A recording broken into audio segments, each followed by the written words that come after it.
Evangelista Makati tayo mga boss.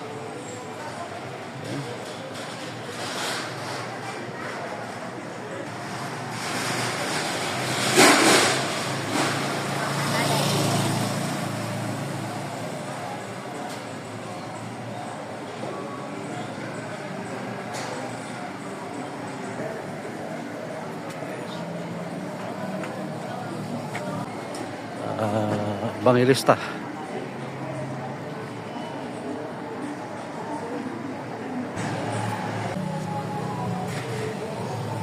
Ayan.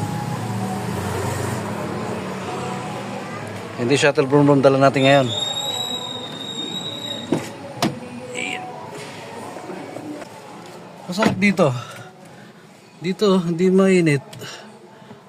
Makulimlim. Anong oras na ba? Kaya naman pala alas 5 na. Alas 5 na ng hapon. Ayan, happy Sunday.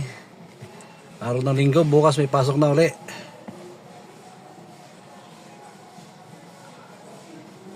Ang ganda dito. Pagkabago ka talaga sa lugar, ang ganda.